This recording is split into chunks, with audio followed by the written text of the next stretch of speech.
قائد اعظم کو بانی قائد اعظم آپ کہتے ہیں اور مانتے ہیں اور اللہ کا شکر ابھی تک مانتے ہیں۔ یہ بھی ہو سکتا ہے کہ بہت سے دین کے حوالے سے میں بات نہیں کرتا، مگر کچھ شخصیات کے بارے میں اس طرح کی باتیں ہوتی ہیں۔ کل کو اس شخصیت کے بارے میں یہ کہہ دیا جائے قائد اعظم نے یہ نہیں سمجھایا سی کہ پاکستان بنا لیں، اس کو معصوم کہا جا رہا ہے۔ یہاں تو عالم یہ ہے کہ اس کو ایک بڑی جماعت کا سربراہ کہا جا رہا ہے۔ تو کیا جب ذوالفقار علی بھٹو کو پھانسی دی گئی تھی تو اس کی جماعت اس وقت کی بڑی جماعت نہیں تھی؟ اور کیا 2017 میں جب نواز شریف کو ہٹایا جا رہا تھا، کیا وہ 2/3 اکثریت رکھنے والی جماعت پارلیمان میں نہیں تھی؟ کیا وہ بڑی جماعت نہیں تھی؟ خواجہ ناظم الدین سے لے کر نواز شریف تک جتنے پرائم منسٹر آئے وہ تو مظلوم، ان کو تو کسی ٹینک والے نے کسی اور نے زبردستی ہٹایا، مگر اس کو تو عدم اعتماد کے ذریعے ہٹایا گیا، مگر یہ معصوم کہلایا اور ہم ظالم کہلائے۔ بات اتنی ہے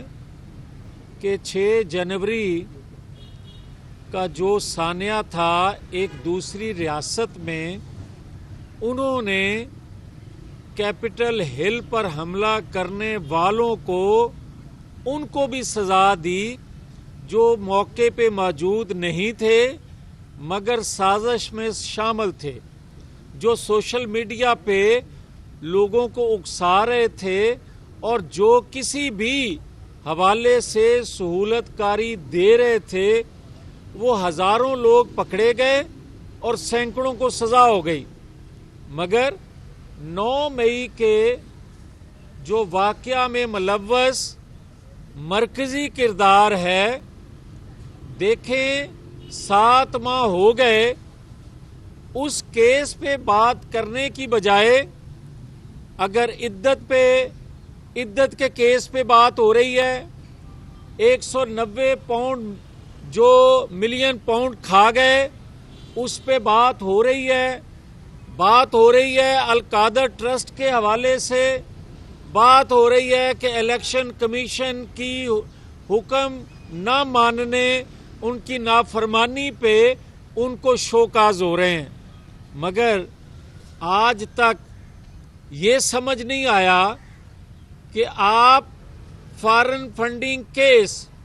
جہاں سے یہ سارے کا سارا سلسلہ شروع ہوا، اگر انویسٹیگیٹ کیا جاتا تو پتہ چلتا کہ کن کن ممالک نے پیسہ دیا تھا، تو آپ کو آسانی ہوتی 9-10 مئی کو جو کچھ ہوا اس کے پیچھے کون کون سے محرکات تھے، کون کون سی قوتیں تھیں، وہ پتہ چل جاتا۔ مگر ایک ملک نے، ایک ریاست نے اپنی چھان بین کئی کمیٹیاں بنا کے کہ دوبارہ کوئی ایسا واقعہ کیپٹل ہل جیسا نہ اس ریاست میں ہو جائے، مگر ہم 9-10 مئی کو اس طرح لے کے چل رہے ہیں کہ جیسے کچھ ہوا ہی نہیں۔ اور اگر بھائی آپ سمجھتے ہیں کہ کچھ ہوا ہی نہیں تو پھر پاکستان کے آئین قانون کو ختم کریں، پھر جو تکڑا ہوگا وہ جتھے لے کر آیا کرے گا اور اپنے فیصلے آپ پہ مسلط کر دیا کرے گا۔ اور جس قائد اعظم کو بانی قائد اعظم آپ کہتے ہیں اور مانتے ہیں اور اللہ کا شکر ابھی تک مانتے ہیں، یہ بھی ہو سکتا ہے کہ بہت سے دین کے حوالے سے میں بات نہیں کرتا، مگر کچھ شخصیات کے بارے میں اس طرح کی باتیں ہوتی ہیں۔ کل کو اس شخصیت کے بارے میں یہ کہہ دیا جائے قائد اعظم نے یہ نہیں سمجھایا سی کہ پاکستان بنا لیں، مگر اس قائد اعظم نے یہ کہا تھا کہ اگر حکومت نام کی کوئی چیز ہو، اسے حکومت کہا جائے تو پھر اس کا فرض ہے کہ اگر ریاست کے اندر کوئی دہشت گردی، کوئی مسلح جتھے اپنی طاقت کے بل بوتے پہ اگر کوئی حکم منوانا چاہیں تو ریاست سختی سے کچل دے اس کو، تاکہ دوبارہ اس طرح کو کوئی حرکت نہ ہو سکے۔ مگر یہاں تو بھائی اس کو معصوم کہا جا رہا ہے۔ یہاں تو عالم یہ ہے کہ اس کو ایک بڑی جماعت کا سربراہ کہا جا رہا ہے۔ تو کیا جب ذوالفقار علی بھٹو کو پھانسی دی گئی تھی تو اس کی جماعت اس وقت کی بڑی جماعت نہیں تھی؟ اور کیا 2017 میں جب نواز شریف کو ہٹایا جا رہا تھا کیا وہ 2/3 اکثریت رکھنے والی جماعت پارلیمان میں نہیں تھی؟ کیا وہ بڑی جماعت نہیں تھی؟ کیا اس وقت اس کے لیے یا آج تک اس کے لیے کسی نے کہا کہ یہ بے گناہ تھا؟ بری ہوئے، مگر کیا یہ مناسب نہیں تھا؟ کہا جاتا کہ اس کے خلاف منصوبہ بندی سے یہ سب کچھ کیا گیا ان کو بدنام کرنے کے لیے اور ریاست کو نقصان پہنچانے کے لیے۔ نہ ذوالفقار علی بھٹو کے لیے ایسا کہا گیا، نہ نواز شریف کے لیے ایسا کہا گیا، اور خواجہ ناظم الدین سے لے کر نواز شریف تک جتنے پرائم منسٹر آئے وہ تو مظلوم، ان کو تو کسی ٹینک والے نے کسی اور نے زبردستی ہٹایا، مگر اس کو تو عدم اعتماد کے ذریعے ہٹایا گیا، مگر یہ معصوم کہلایا اور ہم ظالم کہلائے۔ اور آج تک جو کچھ ہو رہا ہے یہ کہا جاتا ہے کہ جناب پیپر چھین لیے گئے۔ او بھائی اس کے بعد بھی دیکھیں، ایک ویڈیو آئی کہ پی ٹی آئی کے سابق امیدوار جو ہیں وہ پیپر فائل کرنے گئے اور ان پر تشدد کیا گیا اور اس کی ویڈیو چلائی گئی، حالانکہ وہ رات کے ویسے تو وہ رات کو پھرتے تھے، رات کو کسی نالے میں گرے اور زخمی ہو گئے، اور اس نے پھر اپنا سٹیٹمنٹ بھی اگلے دن ریکارڈ کروایا کہ مجھے کسی نے تشدد کا نشانہ نہیں بنایا بلکہ میرا ایکسیڈنٹ ہوا ہے۔ اب مجھے یہ کوئی بتائے کہ کوئی ادارہ ہے جو انویسٹیگیٹ کرے کہ یہ پیپر کون چھیننے والا ہے اور یہ اس طرح کی ویڈیو کون پی ٹی آئی کی جانب سے ریلیز کرتا ہے کہ یہ تشدد ہوا۔ یہ ایک منصوبہ بندی سے اس الیکشن کو بیفور الیکشن متنازع بنایا جا رہا ہے، اور ایک منصوبہ بندی سے بنایا جا رہا ہے اس لیے کہ مسلم لیگ کی مقبولیت، نواز شریف کی مقبولیت کو دیکھتے ہوئے اس کے نتائج کو متنازع بنانے کے لیے، اور ایک تاثر دیا جا رہا ہے کہ مسلم لیگ کو ریاستی مشینری کی حمایت حاصل ہے، جبکہ حقائق کچھ اور بتا رہے ہیں کہ وہ ظالم کو مظلوم شو کرنے کی کوشش کر رہے ہیں، اور یہ پیپر چھیننا اور یہ کسی کے دروازے کو نوک کرنا اور یہ کسی کو تشدد کا نشانہ بنانا جو بظاہر نظر نہیں آتا مگر اس کا ملبہ بھی مسلم لیگ نون پر ڈالنا سیاسی طور پہ کہ ان کی سپورٹ کے لیے یہ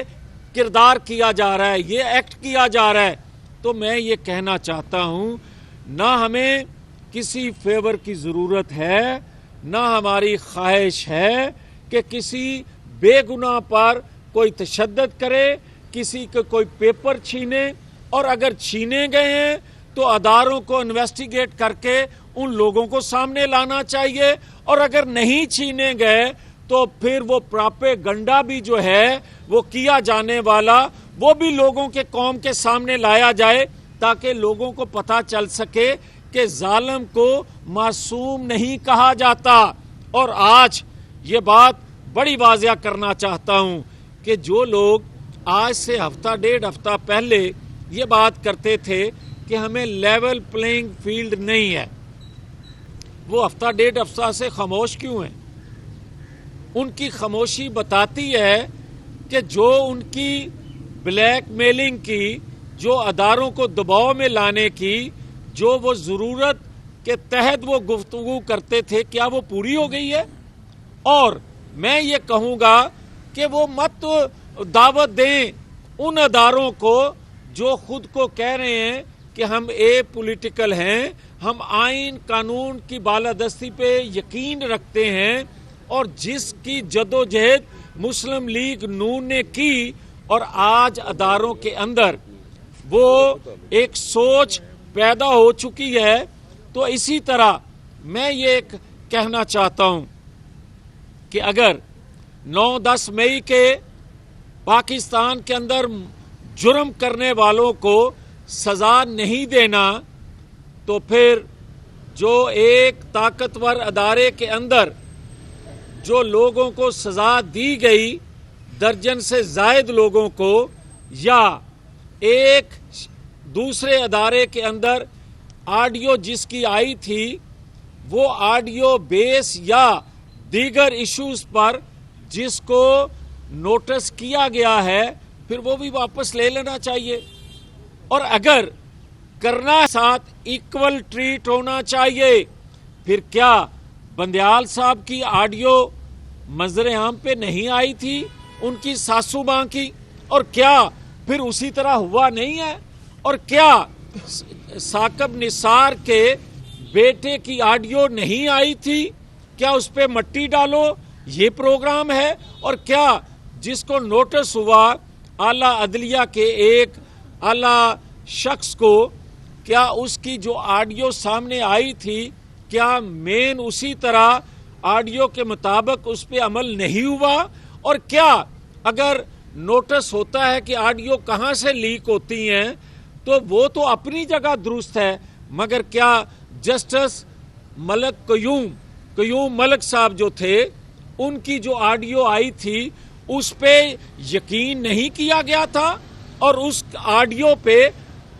کو بیس بنا کے سزا نہیں دی گئی تھی اور سزائیں ختم نہیں کی گئی تھی؟ یہ کیا طریقہ ہے کہ اپنی مرضی کی چیزوں کو آپ کہیں کہ یہ درست ہے، اور جو آپ کی مرضی کی چیزیں نہیں ہوں گی، جو آپ کو لاڈلا نہیں ہوگا، آپ اس پہ ایکشن نہیں لیں گے؟ تو میری اداروں میں بیٹھی اعلیٰ شخصیات سے گزارش ہے کہ پاکستان کے آئین قانون کو مقدم جانا چاہیے اور یہ سب کے لیے ایک جیسا ہونا چاہیے. یہ نہیں ہونا چاہیے کہ کسی ادارے میں بیٹھ کے کوئی شخصیت یہ کہے کہ فلاں معصوم ہے، گڈ ٹو سی یو کوئی کہے، اور ہمیں کہے یہ سسیلین مافیا ہیں. ہمیں اگر کوئی انصاف، ہم لاڈلا پن نہیں دکھا رہے، نہ ہمارا کوئی دیکھے گا، مگر میں یہ کہتا ہوں کہ اگر ہمیں کوئی انصاف دینا چاہتا ہے تو جس طرح ہم بری ہوئے ہیں 7-8 سال بعد، تو کیا یہ ہمارے لیے کہنا مناسب نہیں ہوگا کہ جو ہماری کیمپین ہمارے خلاف لوگوں کی ذہن سازی کرنے کے لیے کی گئی، اداروں میں بیٹھ کے لوگوں نے کی، آج اس پہ کوئی لب کشائی کی جائے کہ یہ ظلم ان کے ساتھ ایک منصوبہ بندی کے تحت ہوتا رہا. نواز شریف معصوم ہے، ذوالفقار علی بھٹو معصوم تھا. یہ آج کہنا چاہیے کیونکہ یہ باتیں ان لوگوں کے لیے کہی جا رہی ہیں جنہوں نے پاکستان کی اینٹ سے اینٹ بجا دی، مگر جنہوں نے پاکستان کے اندر اس کے دفاع کو ناقابل تسخیر بنانے کی بنیاد رکھی، اس کو پھانسی چڑھا دیا، اور جس نے عملاً پاکستان کے دفاع کو ناقابل تسخیر بنا دیا اس کو ہائی جیکر بنا دیا. اور یہ چیزیں اگر اداروں میں بیٹھے لوگ نوٹس نہیں کریں گے تو پاکستانی عوام میں ایک غیر یقینی، ایک اس طرح کی تقسیم ہو جائے گی جو پاکستان متحمل نہیں ہے. تو میری آخر میں یہ گزارش ہوگی کہ جو لوگ سمجھتے ہیں اور کہہ رہے ہیں پچھلے 2-4 دن سے کہ فلاں اتحاد فلاں سے کہا جا رہا، ہم تو خوشی بنا رہے ہیں. اور اگر کوئی یہ سمجھتا ہے کہ باقی جماعتوں کو اکٹھا کیا جا رہا ہے تو ہمارے لیے یہ کوئی نئی بات نہیں ہے. مسلم لیگ نے ہمیشہ وہ 2013 ہو، وہ 97 ہو، وہ 90 کی دہائی ہو، اس میں مسلم لیگ نون نے 2/3 اکثریت سنگل مسلم لیگ کے پلیٹ فارم پہ حاصل کی. اس دفعہ بھی انشاءاللہ تعالی ہم 2/3 اکثریت لیں گے. ہمیں خوشی ہے خاص طور پر پنجاب بھر میں کہ ہر جماعت اپنے اپنے پلیٹ فارم سے الیکشن لڑنے کی خواہش کرنا شروع کر دی ہے. ہمیں خوشی ہے کہ اپنے اپنے پلیٹ فارم سے وہ لڑیں. پنجاب میں ہم کسی کے ساتھ اتحاد نہیں کر رہے. جو آئی بی پی کے ساتھ بات چیت چل رہی ہے اس پر کیا پیش رفت اب تک ہوئی ہے؟ آپ نے تو دو ٹوک ایک اعلان سا کر دیا ہے، تو اس پہ کیا فردر ہوگا؟ کیونکہ سیٹ ایڈجسٹمنٹ کی بات ہو رہی تھی، کاف لیگ کے ساتھ بھی آلموسٹ معاملہ طے ہیں. سالک حسین کا اس حوالے سے باقاعدہ وہ بیان بھی آ چکا ہوا ہے کہ معاملہ جس بیان کو آپ کوٹ کر رہے ہیں سالک صاحب کے، انہوں نے خود کہا کہ ہماری گپ شپ ہوئی ہے. نواز شریف صاحب کی آمد پہ انہوں نے صحت کے حوالے سے پوچھا تھا، تو ہمارا مسلم لیگ نون کے ساتھ سیٹ ایڈجسٹمنٹ نہیں ہے. تو بالکل میں ان کو سپورٹ کرتا ہوں ان کے خیالات کو کہ جو وہ کہہ رہے ہیں. ہم تو سمجھتے تھے کہ 2-3 سیٹوں پہ، مگر انہوں نے کہا کہ ہم اپنے پلیٹ فارم سے الیکشن لڑیں گے تو ہم ان کو ویلکم کہتے ہیں. ہر جماعت کو کرنا چاہیے. اور جہاں تک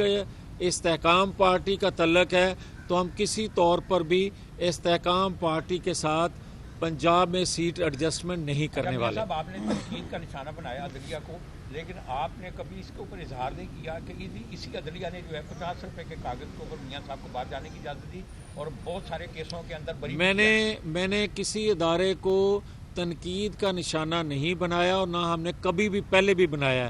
ہم اداروں میں بیٹھے لوگ جو ہیں ان کے خیالات پر ضرور لب کشائی کرتے ہیں، ضرور بات کرتے ہیں. میں نے تو بات کی ہے جو انہوں نے کہا تھا گڈ ٹو سی یو. میں نے یہ بات کہی ہے کہ کسی مجرم کو جو سزا یافتہ ہو، جس نے پاکستان کی اینٹ سے اینٹ بجا دی ہو، اگر اس کو معصوم کہا جائے گا تو میں نے مطالبہ کیا ہے کہ ذوالفقار علی بھٹو کا جو عدالتی قتل ہوا تھا اس پہ بھی یہ بات کہنی چاہیے. میں نے کہا تھا کہ نواز شریف نے پاکستان کے دفاع کو ناقابل تسخیر بنایا. نواز شریف نے پاکستان کی معاشی ترقی کے لیے سی پیک کا تحفہ دیا، اس کو تا حیات نااہل کر دیا. اس پہ بھی بات کرنی چاہیے کیونکہ اب تو وہ بری بھی ہو چکے ہیں. تو یہ بھی کہنا چاہیے کہ اس وقت جن لوگوں نے منصوبہ بندی کی تھی، جو ثاقب نثار سے بندیال صاحب تک اور دیگر لوگ اور فیض صاحب سے باجوہ صاحب تک جو لوگ شامل تھے، ان کو کاش نوٹس ہوں، ان کو کٹہرے میں لایا جائے اور ہمیں کہا جائے کہ انہوں نے پاکستان کی خدمت کی ہے جو کہ ہم نے کی ہے. اس کے بدلے جو ہمیں نشانہ بنایا جاتا ہے وہ ہمارے متعلق بھی 2 الفاظ کہہ دیے جائیں تاکہ آئندہ آنے والی نسلوں میں سے بھی کوئی نواز شریف، کوئی ذوالفقار علی بھٹو پیدا ہو سکے. جاوید صاحب، آئی پی پی استحکام پاکستان پارٹی تو یہ امیدیں لگا کے بیٹھی ہے کہ مسلم لیگ نون ہم سے کوئی ایڈجسٹمنٹ کرے گی، کچھ ہمیں سیٹیں دے گی. جہانگیر ترین صاحب نے بھی یہ دعویٰ کیا کہ میں خود نہیں گیا، مجھے خود نون لیگ کی قیادت نے فون کر کے بلایا، لیکن آج تو آپ نے ان کے سارے خواب توڑ دیے کہ ہم آپ سے اتحاد نہیں کرنے جا رہے. دیکھیں بات یہ ہے کہ کسی جماعت کو کسی دوسری جماعت سے امیدیں نہیں لگانی چاہیے، ان کو ووٹر سے امیدیں لگانی چاہیے اور انتخابات میں اپنے حلقے کے ووٹر سپورٹر سے امیدیں رکھنی چاہیے. یہ کبھی نہیں ہو سکتا کہ ایک جماعت کسی دوسری جماعت سے امید لگا کے کہے کہ میں پارلیمان میں پہنچ جاؤں.